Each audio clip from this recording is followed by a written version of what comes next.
এই যাত্রায় আমি মনে করি অত্যন্ত সফলভাবে আমাদের একজন মন্ত্রী, দুইজন প্রতিমন্ত্রী ভালোভাবে কাজ করেছেন। আমি আপনাদেরকে একটা কথা মনে করিয়ে দিতে চাই যে সরকারটি কয়দিন হলো গঠন হয়েছে, আপনারা একটু ভেবে দেখেন।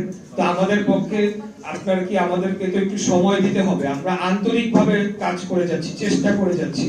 আপনারা জানেন যে এখন বৈশ্বিক যে পরিস্থিতি, সেই পরিস্থিতিতে বর্তমানে জ্বালানির যে অবস্থা, সেটিকে ট্যাকেল দেওয়ার জন্য আমি মনে করি অত্যন্ত সফলভাবে আমাদের সরকার সর্বোচ্চভাবে দায়িত্ব পালন করে চলেছে, যার কারণে এখন পর্যন্ত আমরা কিন্তু এই সংকটটি ভালোভাবে মোকাবেলা করতে পারছি। আমাদের মাননীয় মন্ত্রী মহোদয় আরো এই বিষয়ে আপনাদেরকে তথ্য দিবেন। তবে আমি যেহেতু ক্যাবিনেট মিটিং এ উপস্থিত থাকি, আমাদের সংসদীয় দলের বৈঠকে আমি উপস্থিত থাকি, সংসদেও আমরা উপস্থিত থাকি, তাই আপনাদেরকে আশ্বস্ত করতে চাই যে অন্য যে কোনো সরকারের তুলনায় আমরা মনে করি বাংলাদেশ জাতীয়তাবাদী দল এই 30 দিনের মধ্যে এই সকল সংকট মোকাবেলায় অত্যন্ত সফলভাবে দায়িত্ব পালন করে চলেছে।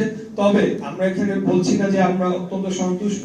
আমরা প্রতিনিয়তই আমাদের মাননীয় প্রধানমন্ত্রী জনাব তারেক রহমানের নির্দেশে, তার নেতৃত্বে আমরা প্রত্যেকটি সেক্টরের যে সমস্যাগুলো সেগুলো বিষয়ে আলাপ আলোচনা হচ্ছে। সংশ্লিষ্ট মন্ত্রী যারা রয়েছেন তারা অত্যন্ত অক্লান্ত পরিশ্রম করে চলেছেন। আমাদের যিনি যোগাযোগ মন্ত্রী দায়িত্ব পালন করছেন বর্তমানে, তাকে নিয়ে আপনারা অনেক কথা বলতে পারেন, কিন্তু আমি মনে করি উনি অত্যন্ত সফলভাবে দায়িত্ব পালন করেছেন। কারণ আমাদের যে ক্যাপাসিটি এবং আমাদের যে সক্ষমতা, তার সেই অনুযায়ী আমাদের যে পরিমাণ চাহিদা রয়েছে গণপরিবহনের, সেটিকে ম্যানেজ করা আসলে কোনোভাবেই স্বাভাবিকভাবে সম্পন্ন নয়। তারপরেও এই ঈদ যাত্রায় আমি মনে করি অত্যন্ত সফলভাবে আমাদের একজন মন্ত্রী, দুইজন প্রতিমন্ত্রী ভালোভাবে কাজ করেছেন। আমরা যারা সংসদ সদস্যও রয়েছি, আমরা যার যার অবস্থান থেকে কিন্তু ওনাদেরকে সহযোগিতা করেছি।